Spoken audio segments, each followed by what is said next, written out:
Are you a bit of a perfectionist, type A, hyper performer? Then you know that having the audacity to see an ideal and bring it into reality while breaking generational habits of hustle can be tough, but it doesn't have to be. If you are ready to burn bright instead of burning out, to lead without losing yourself, and to enjoy the life you have worked so hard to create, then keep listening. I'm your host, America's leader on rewiring perfectionism, CLG, and this is Perfectionism Rewired, the podcast. For this podcast, we're going to be talking about a victim and then the person who is in charge, who is in the strength of their sovereignty. What does that look like? Victim vibes believe that people never change, that change doesn't happen or change is really hard. We're all changing in every moment. The real question is, are you aware and awake to how much can change and how much you are changing? As we go through the episode, I invite you to listen for insight. Listening for agreement is when I don't like that. I agree with that. I don't agree with that. You're going to get very little value listening that way. All that does is that just reinforces the way that you already view the world. You're building up your walls of blinders. Listen carefully for the one idea, one insight that will change everything for you. Listen for things that you disagree with. Let it be like, oh, okay, that hit a nerve. And then ask yourself, what if that were true? What if there is something there? That is especially important as we continue from our last episode about victim vibes and take it into the identity. When you're fuck-withable, you know this by what you say. Like, oh, this happened to me. When something goes wrong in your life, it's a major problem. When you're unfuck-withable, when shit hits the fan, you talk about what you took out of that. Here is the lesson that I learned. You talk about what it is that you walked away with. You find the diamonds and the rubies and the emeralds in the mud. Even if it was a totally shit-tastic experience, you go to work, you turn all your L's into lessons. Let's say you went to this new restaurant and you got like rancid food poisoning. You would say, I have a new determination that I am never going to go to this Thai place again. It's not like, oh my God, I got food poisoning. This Thai place gave that to me. You always look at a situation of like, what am I going to get from this? Not in a gimme type way, in a like, I take full responsibility for myself and my own experience. Unfuckwithable you talks about what you got from this. This is what you learned. This is what I'm excavating from this experience. When you are in victim vibes, when you are fuckwithable, you will be telling yourself, I'm just trying to get through. I'm just trying to get through this. You're just like getting through it. Yeah, it's like you're living life constipated. I just need to push this through. It's like, no, you don't. There are so many paths that you can take. And the one that you are taking is literally the most excruciating. Another tell that you are victim vibes is if you use the word should. If you tell yourself, I ought to, I'm supposed to, I need to, I have to, anything that the undercurrent underneath it is obligated. Check yourself how you feel when you say that, like check in your body. It's demotivating. Words are your wands. What it reflects is that there is an inner view of your life. I should do this. I should say this. I should go to this graduation. I should send her a birthday present because she sent me one. You are making yourself a victim in your own life if you are always striving and trying to live up to other people's expectations. An unfuckwithable leader says, I want to, I choose to, I will, I intend to. And it doesn't mean that they love everything that they do. I do a lot of shit that I hate to do. I don't want to do it, but I do it first. I'm one of those people that like, I eat the thing I like the least on my plate first. I just want to get it over with. I just want to get it done. I say, I want to do this now. I want to get this out of the way. The opposite side of that, fuckwithable you, and it keeps you in this like sticky, icky, molassesy, gross sledge of it, is when you're like, well, I should do this. I guess I should do this. And so anytime that you notice that language is used, just know that it has a profound effect on your operating system as a human, your energetic system, your emotional system, your mental system. When you are using victim currency, victim language, victim perception points, you will say, I'm really tired. I'm super fatigued. Oh my God, I'm so overwhelmed. I'm swamped. The blind spot that you don't see is that 90% of that overwhelmed, that I'm exhausted, that I'm so fucking tired, I'm swamped, I'm drowning. That's another one. That is coming from your perception point. That is what you are choosing to look out of. And then your behavior is matching that. Unfuckwithable you would ask, how can I use this? We rise to the quality of our questions, not the quality of our answers. Instead of, I'm so swamped, how do I be less overwhelmed? It's more about like, how can I nourish myself right now? How can I restore myself right now? I call it a power pause. Makes a galactic difference when you get some space in between yourself and the situation. Like, take a deep breath, drink a glass of water, go on a walk, do 20 burpees, clear yourself, and then you can come back to the situation and be like, how can I use this situation for me when there's conflict in my life? And I think about, how can I use this so that we can actually have a better relationship with each other? I am always looking for, what is the gold? What is the pearl? What is the emerald? What is the ruby in this situation? Because it is always there. It is always there. All that it takes is playful curiosity in order to discover it.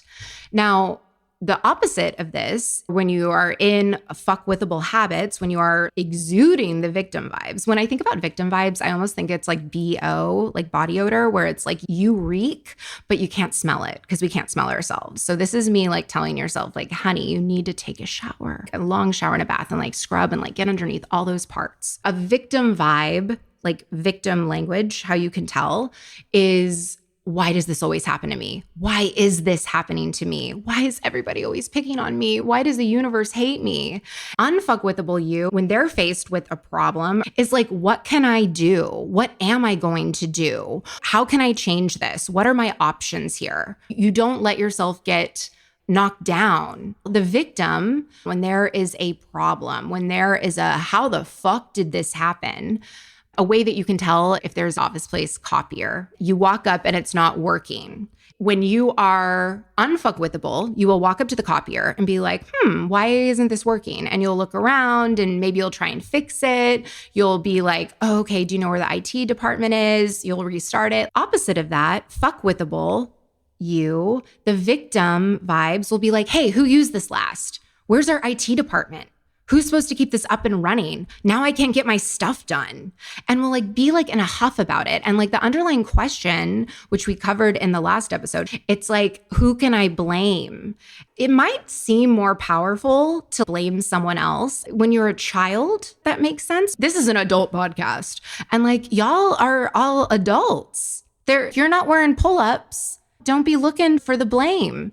What it does is that it creates an internal sense of you having a perception point that you don't have any power and that you are not owning your life. This is where we see late night bedtime procrastination. Oh, look what they're making me do. Like making me do.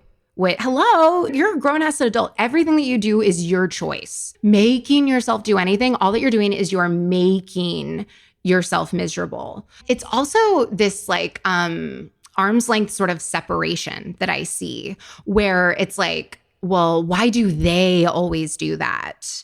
Why does my partner always do this? You're very quick to distinguish when you're in the victim vibes, like to distinguish yourself from other departments, other people, your friends, like just to sort of like look down on other people. There isn't a lot of we in your thinking. An area that I saw this for myself the most, and it has been like one of the most awesome parts of being unfuckwithable, is when it comes to the word commitment. When you are unfuckwithable, a commitment is a decision. You just decide. I like to use the word devotion. It's the same thing. And it's just like, yeah, I made a decision that like, I'm going to commit to this podcast. I made a decision that I'm going to commit to Chandler Bing for the rest of his days on earth. Commitments are choices. That's all that they are. Now, when you are fuckwithable, when you are in victim vibes, you don't talk about commitments that way. You actually probably hate the word commitment. Commitment feels really heavy to you because commitment isn't a decision. Commitment to you is a feeling.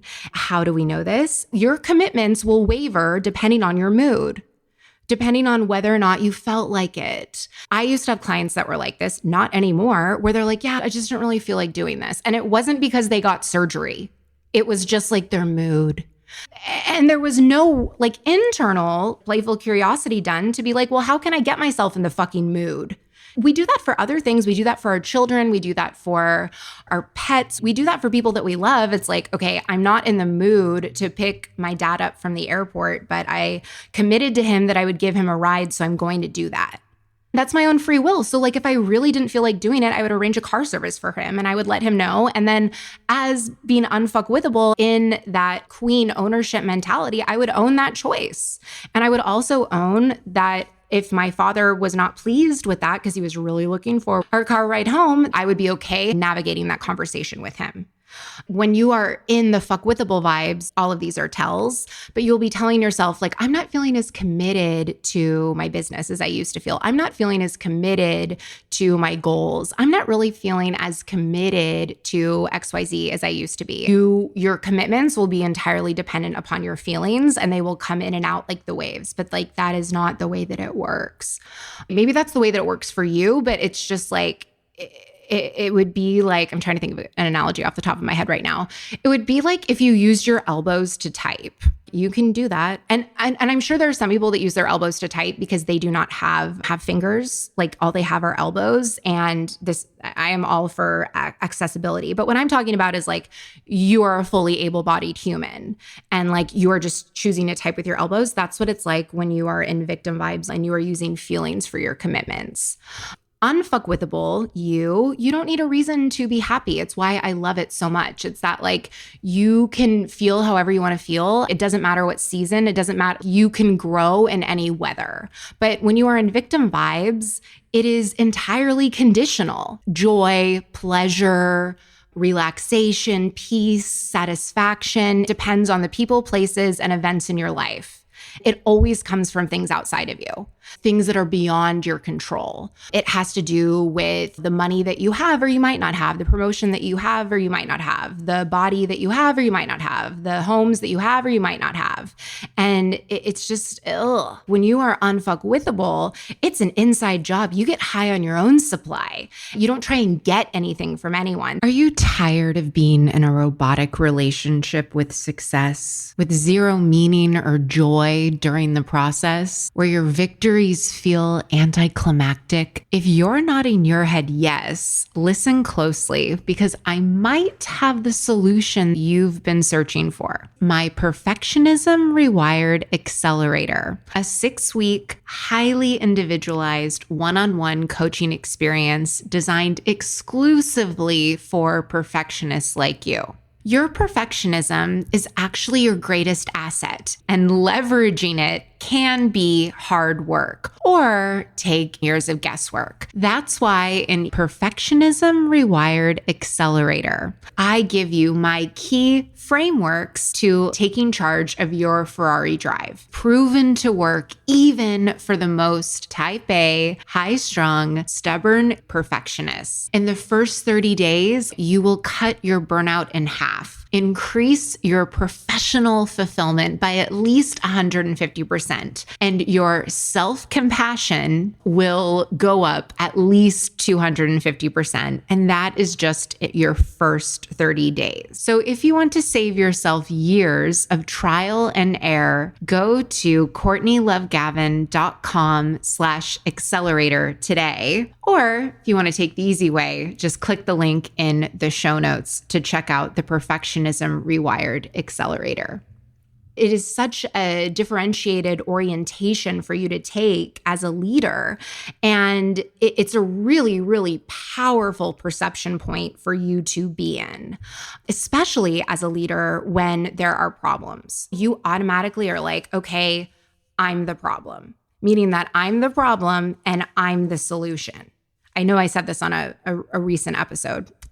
I'm blanking on which one, where if there's a problem, I'm the problem. That perception point gives you an edge. It gives you a way to view the problem. It gives you a perception point that is incredibly powerful because it gives you leverage. Guess what? If you are the problem, you are also the solution. And it gives you a place to come from that is empowered. You have leverage. You can do something about it. And it's not about blame. It's not about blaming yourself, but it's about looking into yourself and your own resources and tools and figure out, what can I do about this? And it makes it so that you are in the problem for 90% less amount of time. Also, going back to the beginning of the episode, you are thinking about, what can I get from this situation? So it's not like a shit stain on your roaring success for the quarter. It's like, oh, okay, what can I get from this? Ooh, this is going to make it even better. Where victim vibes, fuckwithable leaders, they're saying there shouldn't be any problem. You are upset because there is a problem. And you're upset because you're having a down day or a down week or a down month. And you're like, I don't want to think about that right now. What really woke me up to my victim vibes and why I murdered her mercifully is that there is so much avoidance that goes on when you are in victim vibes that you don't even realize it. What happens is you start thinking about things and you feel like there shouldn't be any problems. You're like, I don't like problems. I don't like for things to be hard. And then you have this like really, really heavy avoidance pattern that tends to pop up where it goes back to the commitments and you're like, oh, I don't really feel like this, so I'm not going to do this. And you avoid it. And then what happens is it's just this huge debt that just gets bigger and it multiplies. I'm thinking of Fern Gully and like the sludge, and it keeps growing and it burns everything that is blossoming, and it actually becomes dangerous. And then what happens is, and how it feeds this really shit-tastic cycle, is that then when you are in fuckwithable mode and you have the victim vibes, that then you turn around and you're like, see, I told you life is really shitty for me. All that I have is problems. Now, I am using dramatized language for you. It's a coaching tool. We expand the problem and we like dramatize it so you can sort of see how ridiculous you're being right now, and to make the choice if you want to stay fuckwithable. I will not work with anyone who is in the victim vibes. I am really fucking powerful as a coach and as a consultant, but like when someone wants to be a victim, they will always be a victim. For any of us that have dealt with loved ones that are addicts, they need to want it for themselves. You can't save other people. It doesn't matter how much you love them. It doesn't matter what you do. Some people never hit their rock bottom, unfortunately, in this lifetime. And we just have to let them live their path and we can love them from afar. And that's how I feel about leaders that choose to stay in victim mode. They're just not welcome in my business until they have turned the corner and they have decided, I am no longer a victim. I am no longer playing that. And doesn't mean that you're doing it perfect, but like you have consciously made that choice where it's like you no longer let that shit fly anymore. Your commitments are no longer like the stock exchange. This is about who you are being. Victim vibes ask, what do I need to do? How? Right? Where unfuckwithable you is asking, who do I need to be right now? Who do I want to be right now, even just for this hour? Fuckwithable you and victim vibes will be like, why am I this way? What's wrong with me? Is this normal? Why am I not more like her? Unfuckwithable you can see that it's just a shift and that we're constantly changing. We're never trapped in any sort of personality. Nothing is a face tattoo. I look at it like a ratty old Halloween costume. Like you can continue to carry that thing around with you from 4th grade, or you can, put it in the dumpster.